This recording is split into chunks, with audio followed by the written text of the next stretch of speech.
to one of the most awaited sessions of NestGen 22. I hope you're having a great and eventful day so far. To take NestGen up a notch and to set a clear definition of what drone autonomy is, how is it different from automation, and what's trending in this space, we're very excited to welcome Grant. Grant is the founder and president of Grant Gilio LLC and Unlimited Aircraft Systems Regulatory and BD Consultancy Services firm. He advises drone manufacturers and companies that provide UAS service, as well as companies operating in industries using drones. He represents clients before government agencies and assists commercial drone users with the concurrent navigation of federal, state, and local UAS regulations. He has been featured in Fox Business and Fox News to discuss the opportunities and challenges arising from drone use. Well, that's not it. Grant is also the host of Drones in America, a weekly podcast produced by Market Scale. Another tiny thing that needs special mention, for which Grant has a fan in me, is that he's one of the biggest proponents of women in drones, and he has several talks highlighting the same. Go check them out later when you find time. Over to you, Grant. Thank you so much, and congratulations to the whole FlightBase team on putting together this event. It's just been so well marketed, and I really think it's been well received by the industry. So thank you to the team at FlightBase. Again, my name is Grant Giat, and I run my own regulatory and business consulting and aircraft system company. And I've been in the space now for about 4 or 5 years, and it's going on 5 years. And there's been a lot of exciting developments since I first entered the industry. But really, we are starting to see that shift towards a 4th and 5th level drone autonomy. And I'm really excited to talk about that. Okay, so when we talk about what's trending in the world of drone autonomy, there's some important definitions that we certainly to talk through. Next slide, please. What I want to make sure the participants walk away from this presentation with is an understanding of the difference between drone automation and drone autonomy, as those are two quite different things. And I'm going to talk a little bit about each. Automation, we're seeing plenty of that right now, and it's not that hard to come by. When we talk about drone automation, we're talking about narrowly focused on specific tasks based on well-defined criteria restricted to certain tasks it can perform. So think of a situation where a drone operator defines the parameters of the flight, and they're able to send the drone on its way, and the drone is able to execute that predestined path, or rather I should say that pre-programmed path. That is a drone automation activity because at all times the pilot still maintains responsibility and control of the drone. It requires human intervention, just like in the case of a car, a automobile. Think about autopilot or cruise control. It's very similar. Cruise control is actually a really good example. When we're on the interstate and we're driving our cars, we set it to a certain speed, and unless we tell it to speed up or slow down, it's going to stay on that speed. We also, as I mentioned, there's pre-programmed flight paths, and they use the traditional automation tools like beacons, waypoints, and geofencing.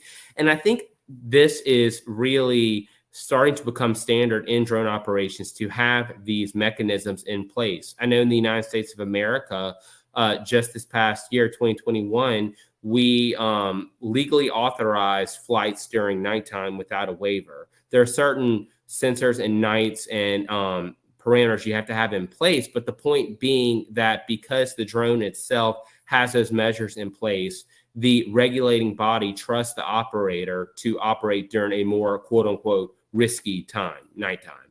So I think that's a trend we're seeing across the board with drones. The more you're able to put on the drone on the front end, the more likely you are to perform an advanced operation. So again, the drone flying automatically using an array of sensors, timers, motors, and other electrical components. And we see plenty of that going on today. Next slide, please. Now, with drone autonomy, we're talking about something entirely different altogether. This is truly machine learning, AI. This is the machine, the drone itself thinking for itself with limited to no human involvement. And it basically is going to be a situation where the drone acts as a human and is able to compensate if it encounters a situation that provides a dangerous obstacle, or if it finds itself in a situation where it otherwise can no longer ensure safe flight in the airspace. It can learn and adjust to dynamic environments and evolve as the environment around it changes. When we're talking about detect and avoid technology and the ability of drones to really begin to think for themselves with limited to no human involvement, that's where this comes into play. Again, it uses the artificial intelligence systems, gathers data from the sensor, satellites, cameras, and videos, and it uses that data to make decisions. It doesn't have a human itself plugging in the decisions, and then the drone on its own is able to follow those decisions. The drone itself is taking this data and figuring it out for itself. And again, it's not confined to an algorithm. It can go out on its own, which I probably don't need to tell you, as interesting as this technology sounds, and it truly is, and it's the direction we're heading in. You can imagine that there are concerns about what happens when machines take over. We're going to talk a little about that in a minute. Next slide, please.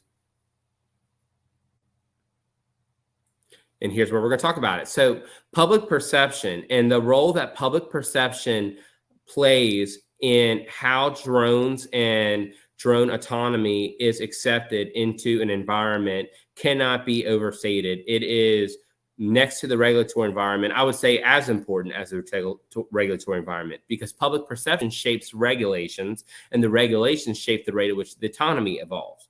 Right now, in many countries, drone autonomy on its face is not permitted because the regulations across the world typically require the involvement of the pilot in some form. So that's a regulatory hurdle, but it's put into place because, in large part, because of the public perception hurdle. If the public were to become more trusting of drones, they would trust the drones more to perform operations with limited to no human involvement. That in turn would shape the regulatory environment.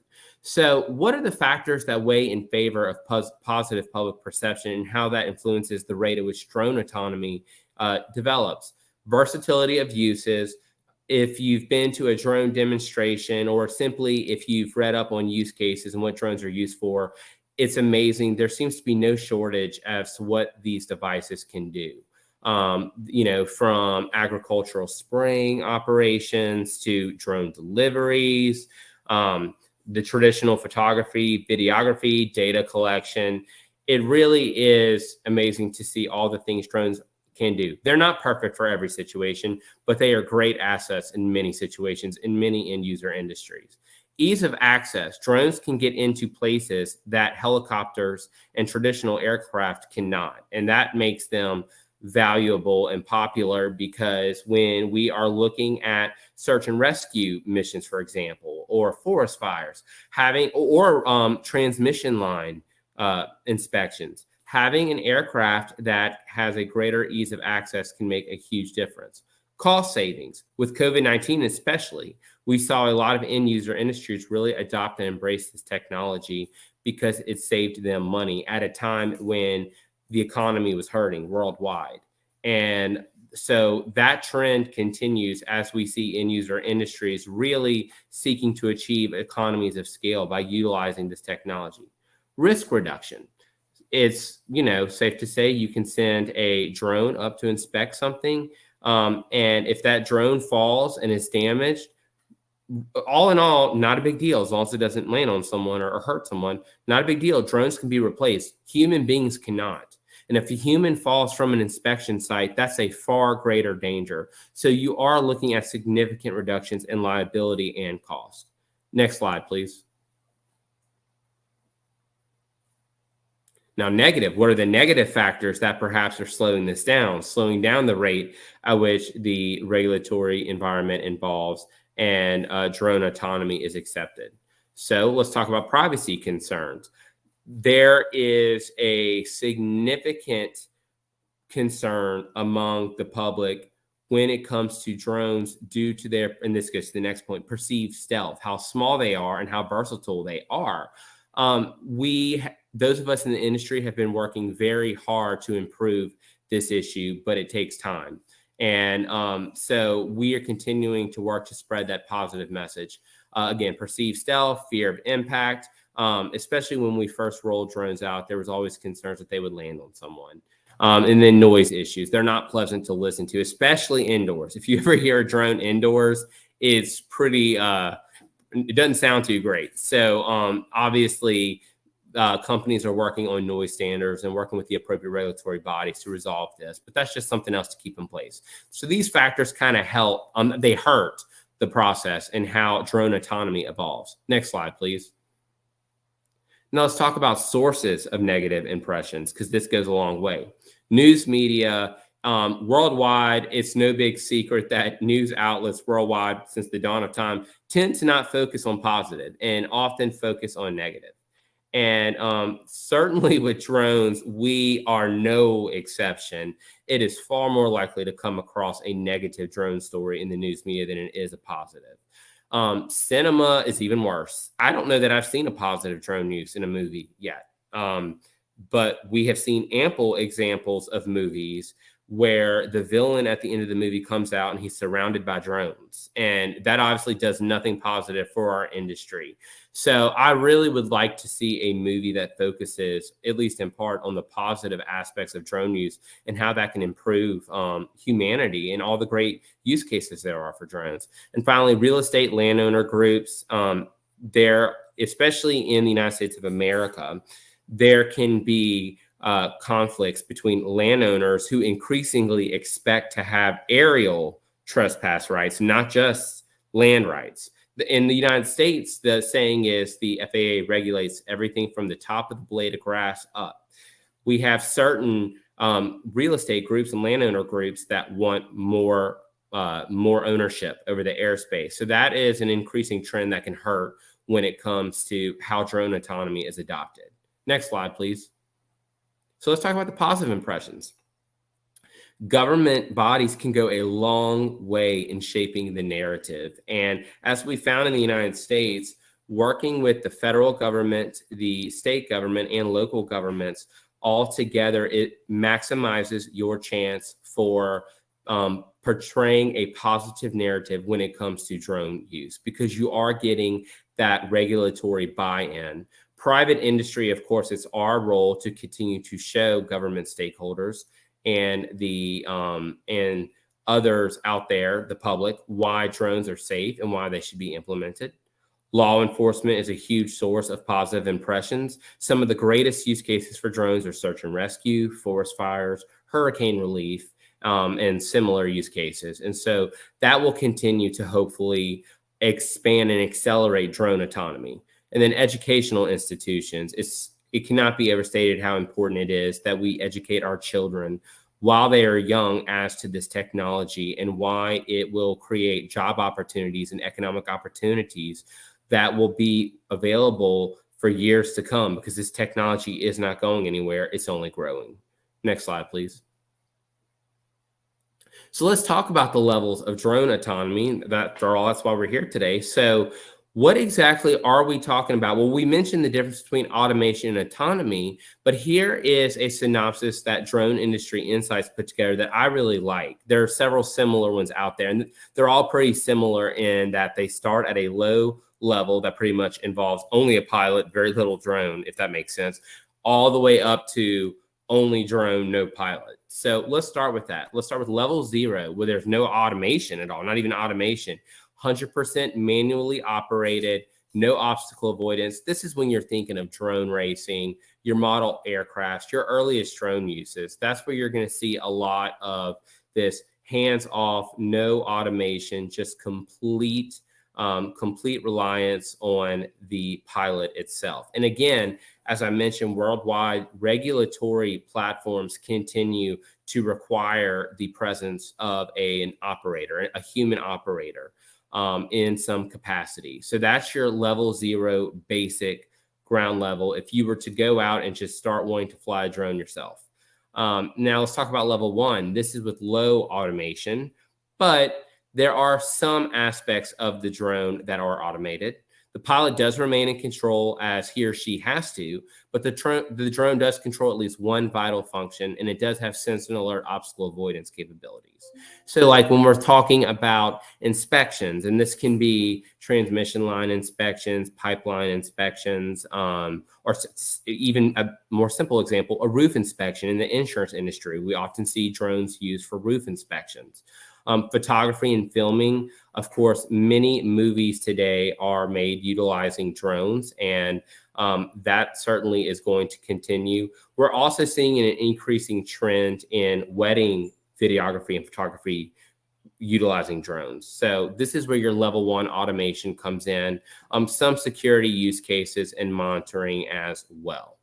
So if we step it up a notch and we go to level 2, we're looking at partial automation. This is where the pilot is responsible for safety as is required, but the drone can sometimes take over the heading, the altitude, sense and alert, obstacles avoidance are still there.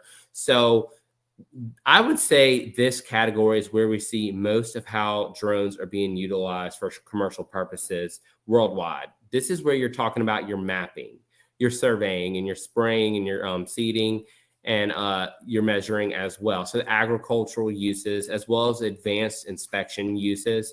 The more you are able to rely on, the more the pilot is able to show that the drone can compensate in the event of an obstacle, or more importantly, at that point, because we're still talking level 2, that the pilot himself or herself can compensate, then many operations are allowed given this level of autonomy. But that's only level 2, and the goal is to get to the highest level. So next slide, please. So now let's talk about level 3. This is conditional automation. The pilot in this situation acts more as a fallback system. Therefore, it's often understood that the drone is going to be leading the operation with the pilot there to take over just in case. Most regulatory paradigms allow for this because you still have a pilot in charge who is able to adjust in the event of a safety risk. The drone performs all functions given certain conditions, and then you have the same sense and avoid capabilities. This is more advanced mapping, surveying, but here's where we get into the first glimpses of delivery in protection and security. Delivery is interesting because I want to talk a little bit for a second about delivery because I see that as the future of this industry. Well, one aspect of the future of the industry, but especially when we're talking about autonomy, there is no greater use case that is going to bear heavily on how quickly drone autonomy is adopted than drone deliveries. Drone deliveries started out as, and they still are considered kind of the holy grail of the drone industry. The idea that you can take a good, a vaccine, a medicine, groceries, pizza, food, clothing, that you can take it from point A and bring it to point B, vastly reducing the traffic issues, pollution issues, timing issues, and in many cases, safety issues. This is a very promising use case and one that I personally have been heavily involved in the past 2.5 years in my practice. And it's important that I want to talk about this a little bit more because it ties so heavily into autonomy. And what I said earlier about public perception and how that shapes regulatory environments, which in turn shapes the rate at which drone autonomy evolves. Prior to COVID, drone deliveries were still considered somewhat taboo, somewhat off topic. Yeah, we'll get there one day, but it's basically the same as drone transportation. You know, they say people aren't riding in a drone anytime soon from point A to point B. We're not going to be carrying goods from point A to point B. There were exceptions to this and experimental use cases. And in America, we had government programs in conjunction with the FAA that specifically fought to shape and innovate drone deliveries. But it wasn't until COVID happened that anyone, I would argue, certainly not a majority of the people would understand just how accepted drone deliveries would ultimately be worldwide. And, you know, one of my, and I want to take this moment just real quick to talk about a personal story. One of the companies I work with, DroneUp, they started testing out COVID-19 test kit deliveries. And I remember when we first approached the FAA about it, it was almost controversial, the notion that you were going to be exposing individuals to drones at a rate in which they never had before. Because once you start implementing deliveries, you involve significantly higher portions of the population. And DroneUp, in conjunction with Walmart, began testing out deliveries of COVID-19 test kits. And I was there in various cities in which it happened, and to see the look on elderly populations. Remember, with COVID, the key here was many groups were apprehensive and fearful and wanted to socially distance, but there were especially vulnerable populations that were highly encouraged to stay at home and to not venture into pharmacies and into hospitals and convenience stores unless absolutely necessary. These COVID-19 test kit deliveries allowed these vulnerable populations to obtain tests without having to subject themselves to that risk. And I was on hand to see how these elderly and vulnerable populations received it. And I saw firsthand that the story, how I thought this was going to go, is not how it's going. These populations were incredibly grateful that drones were able to do this. And more importantly, the law enforcement, the local government entities in the area, and the public in general, even those who weren't necessarily receiving a COVID-19 test kit, thought it was so cool, so edgy. And there was very little fear. And I will say this about Drone Up: they were on hand to answer any questions that the public or law enforcement had about drones. What is a drone? Here's what it is. Here's what the safety risks are. Here's how we're going to protect you. And so I went on that aside just to say that drone deliveries really kind of started taking this industry in a different direction. I still believe they are. And we've since then, that was 2019, 2020 is when we really started seeing a lot more COVID-related drone deliveries. Well, now we're starting to see more drone deliveries in general, not just for things such as COVID-19 vaccines, but also inhalers. I had one client who in Florida, the parents both had COVID and couldn't go to the store to get their son an inhaler. He was having an asthma attack. A drone was able to pick it up from a Walgreens and bring it straight to the son.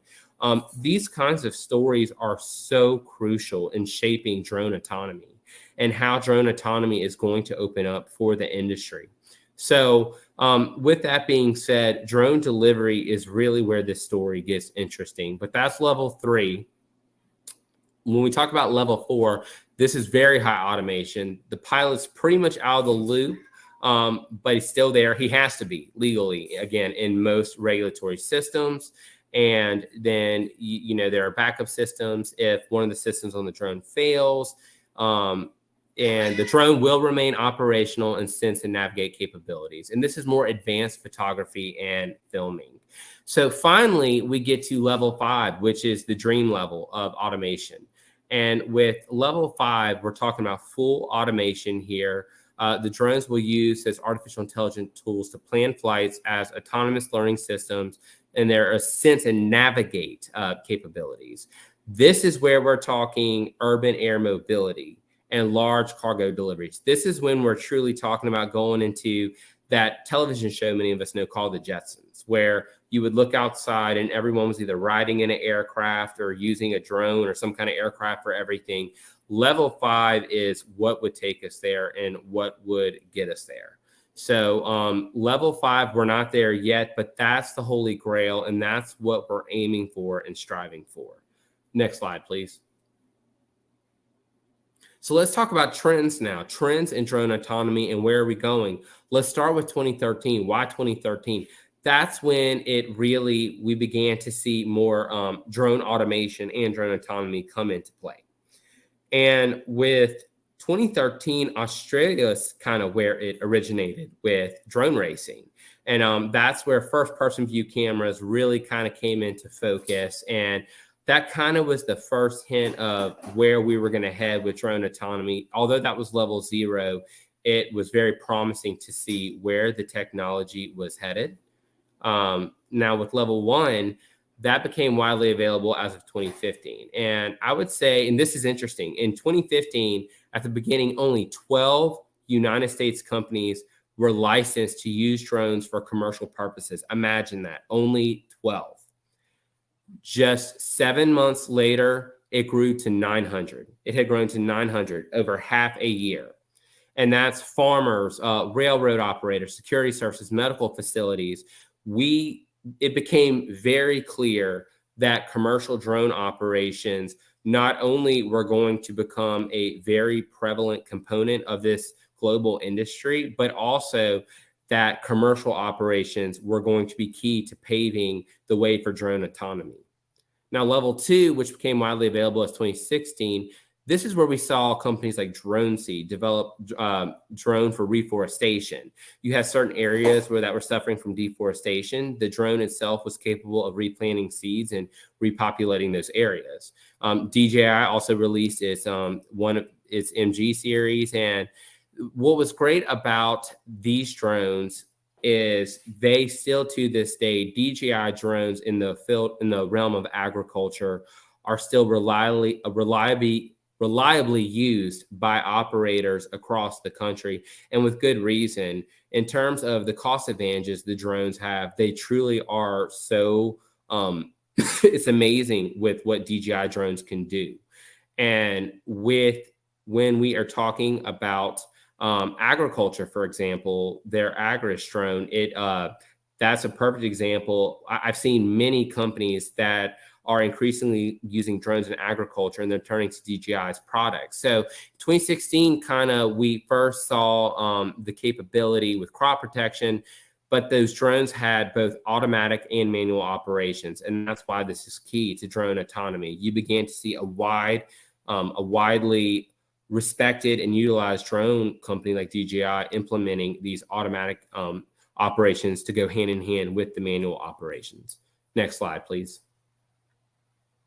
So level 3, widely available as of 2018. Now here's something very significant happened in between 2016 and 2018. And I believe this could also be part of the reason why we saw level 3 take such a boost in 2018. And 2017 is when the United States overhauled its drone regulations, thus widely making drone operations feasible. We call it Part 107 in the United States. There are ancillaries all across the world. And when you have a regulatory framework that on its face permits and allows commercial drone operations, that's going to accelerate the rate at which drone autonomy develops. And with Part 107 in the United States, that certainly opened the door. And that's why we began to see more level 3 operations. Skydio, which quickly has become a major force in the industry, a very well-respected brand in an American-made drone. Skydio launched its R1 model. It's widely considered to be a breakthrough in autonomous drones for consumers. This was a point in 2018 when we started seeing others utilize other drones besides DJI. Again, DJI is still the leader in the market, and they're widely used and widely respected. Now we see other companies coming in to compete, and that in itself shows that this industry is growing, and it's definitely exciting times ahead. Intel deploys Percepto Sparrow. Percepto is based out of Israel. They're another great company, and they had the first autonomous drone-in-a-box system for inspection and maintenance. They utilized it as an Italian power plant facility. Drone-in-a-box systems have also become increasingly popular, and it was around this time, I would say, when that happened. And when you're talking about utilizing drone-in-a-box systems and these types of advanced operations, you are talking more about level 3. So then let's talk about level 4, which really in 2020 is when we started getting there. And I want to give props out to Iris Automation, because in 2019, that's when they rolled out their Acacia system. And it was the first commercially available detect and avoid system. And it really has been adopted and in BVLOS operations worldwide. And they're doing a great job with that. In 2021, you also had Exxon Technologies drones. They achieved the highest documented level of aerial autonomy, meaning that they were willing to put pen on the paper and say, we can provide you a level 4 operation. The fact that a drone in 2020 was willing to do that, or I'm sorry, in 2021 was willing to do that, shows how far this industry has come. And then finally, in 2021, an American company, American Robotics, became the first drone system manufacturer to receive FAA approval to operate an autonomous drone system without human oversight. Obviously, there are strict parameters on this, but this was amazing news for the industry. And American Robotics really has helped pave the way for what truly autonomous operations are going to look like. So those are some developments that we have seen in recent years that really speak to this trend in drone autonomy and how we are moving from level 0 to ultimately level 5. Next slide, please.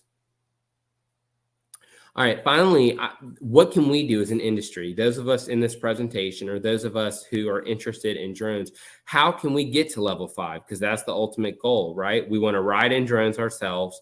We want drones to be able to carry the heaviest of items across populated areas and urban environments when the time is right and safety can be ensured. How do we do that? Well, we have our homework cut out for us, but we can do it. Transparency cannot be overstated. Always, when you are performing drone autonomy testing, have a public house, open house, a public event. Have the public out there. Invite your state and local regulators and your federal regulators as well. Invite the public. Let them touch the drone or touch the detect and avoid device, whatever it is. Let them touch it. Let them ask questions. Tell them how you can ensure that this device will be operated safely and that it will play its role in keeping the airspace safe while progressing the technology and assisting humanity with drone operations. Public outreach. The more we can educate the public about what drones are and what they can do, the quicker that will allow drone autonomy to achieve level 5. If the public comes into a situation where all of a sudden everyone select people are riding in a drone across the sky in downtown Tokyo, that's going to be a problem if there's been no public outreach. However, if you build those expectation levels and you invite the public to participate and let them know about this technology and why it will change their lives for the better and how you can keep them safe, that will allow drone autonomy to get to a higher level as soon as possible. Finally, education. It's so critical that we start our children early learning about this technology. It's also important that we identify key opportunities for minorities and women as well, because this is an industry that has so much potential growth and it knows no color, no gender. There are opportunities for everyone here. And the more we can invite people from different walks of life and with different backgrounds and experiences to participate in this technology and in this conversation, I believe that will also significantly accelerate the rate at which drone autonomy will become respected on a wide scale level. Next slide, please. So with that, I'm happy to take questions. Thank you. I was just taking down notes, Grant. I wanted to quickly summarize the complete session for the audience. Thank you so much for giving such an insightful presentation. It all started with how public perception, can shape regulations and the kind of authority it holds. To having a negative perception of drones in movies, I immediately thought about Spider-Man. I know I'm a huge Marvel fan myself, but it had negatively painted the use of swarming drones, and it gives an impact. There's a lot of people who view Marvel movies. Another great point is that how COVID accelerated drone deliveries. So that's a very major milestone that we reached. You've shared anecdotes on how the perception of people changed after COVID-19 happened. One major statistic that stuck with me is in the year 2015, 12 to 900 in a span of like 5 to 6 months. Is that right? So yes, 2015 was the year of drones or the commercial drone industry. And yes, to end it, I think you've ended it on a very positive note, and the how positively can public perception change or increase adoption. So thank you again for the presentation. I'll quickly move on to the questions that everyone has asked in. If you have any more questions or Grant, please drop in the Q&A tab. So one of the first question is, what are the biggest technical challenges to overcome in order to achieve full drone autonomy? Without a doubt, the regulatory environment, because the moment the regulators state we can remove the human from the operation, all bets are off, and autonomy will explode. I would like to say there's a chance that could happen very soon. I don't think that's accurate, but I do know that the regulatory environment worldwide, we are starting to see an easing up on BVLOS, beyond visual line of sight regulations. I know in America, we're working on that right now. And I've seen in other areas of the world as well. And I think once we can remove those BVLOS barriers, then as well as restrictions of operating over people, those are the obstacles that are standing in the way. And those are the ones that we are vehemently working on removing as we speak. Thanks again for addressing that. Moving on to the next question, do you think positive public perception is more of a US problem because of the militarized use of drones in the past, militarized other than countries such as Rwanda, China, or Australia? There's one aspect of public perception that I think is a bigger problem in America. And I'm an American, so I can say this. We, for some reason, have this expectation of privacy that I often don't see in other countries. And I think, I'm not saying it's right or it's wrong, but I think that in America, everyone, at least when drones first became popular, there was this notion that anyone with a teenage daughter who sunbathed in the backyard needed to like either get a shotgun to shoot down the drone. That's horrible. That's a horrible way of thinking about it, of course. But the point I'm saying, and I'm kidding when I say that, the point I'm making though is that's the type of public perception here is we need to protect our daughters against these drones. And anyone who's in this industry knows that's not even remotely the full story. Do we want to respect privacy rights? Of course we do. We absolutely do. And citizens worldwide have privacy rights that need to be protected. But we also do not want to stifle the innovation, because for every person whose privacy is inconvenienced, you could save 5 lives through the use of a drone. And I'm just making up that statistic. But the point I'm making is that I do think it's a bigger problem in America. I actually talk about that quite frequently, that in America, because of this ridiculous scenario that people have of their children swimming in the backyard and drones flying over. I mean, and it's one that everywhere I go and talk about drones, I still have to dispel that notion that you can't just willy-nilly fly a drone over a backyard and take pictures all you want. That's not how it works. But in my experience, in some of the work I've done with other countries, I've seen that right of privacy is not as much of the focus. But you do have public perception concerns no matter where you go. So I just think it's important for all of us to respect our own sense of privacy, but at the same time, to still fight for technological innovation.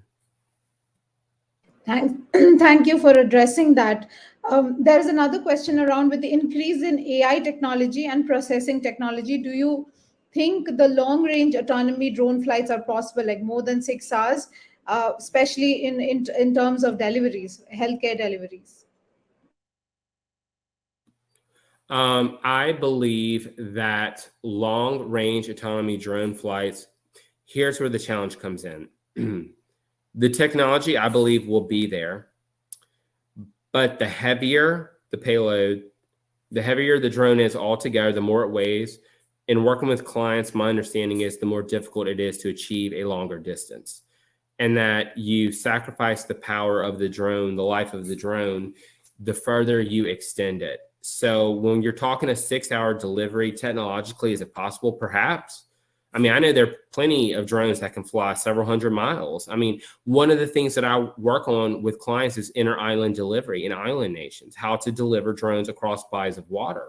So yes, the idea of being able to extend the delivery time is critical and crucial. How autonomy is going to play into that is going to be critically important, because when you start talking long ranges of time, bodies of water, certainly with no human eyes on it, unless you're in a speedboat next to it, following it. Those are regulatory hurdles that are going to have to be worked out. But what I will say is that I do think once we are able to have more drone deliveries, the focus will shift to longer range, especially with medical deliveries, as you mentioned, and that we are going to need to just make sure that we maintain the integrity of the operation in the aircraft and don't sacrifice that in the name of distance. That addresses it very well, Grant. I think one popular question that we've gotten across the event, where do you think, since we are on the topic of what's trending in drone autonomy, which industry do you think is going to, benefit the most from drone autonomy, or where do we see the maximum adoption of drone autonomy happening? Transportation and logistics, the movement of goods for sure. Right now, worldwide, we're experiencing supply chain issues. And I think, especially many of these island nations, like I mentioned, and not just island nations, in all areas of the world, many of us live in countries that are broken up by water. We have several states in America, the United States of America, that are broken up by water. Being able to facilitate drone deliveries will go a long way in assisting with supply chain issues. I also think transmission and power line inspections is your other key area. Those are areas where your economies of scale truly are especially more realized the further you can take the drone. So I think I would say transportation, logistics, and then I would say energy inspection. Thanks again for answering that. So we are almost at the end of the session. We need to close. I have a few more questions, but I think everyone can reach out. I'll just maybe change the slide to share Grant's coordinates, so everyone can reach out to Grant if you have any more questions on his website or write to him on his email, and he will be answering them. There are 3 more sessions coming up, so I would request you to head over to the sessions tab to check the upcoming sessions. Once again, thank you, Grant, for giving such an insightful presentation. I'm sure the audience had a lot to gain and a lot to learn from it.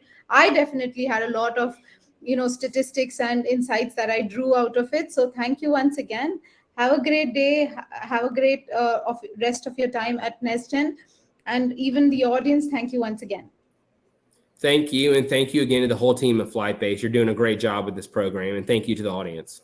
See you in the upcoming sessions. All right. Bye.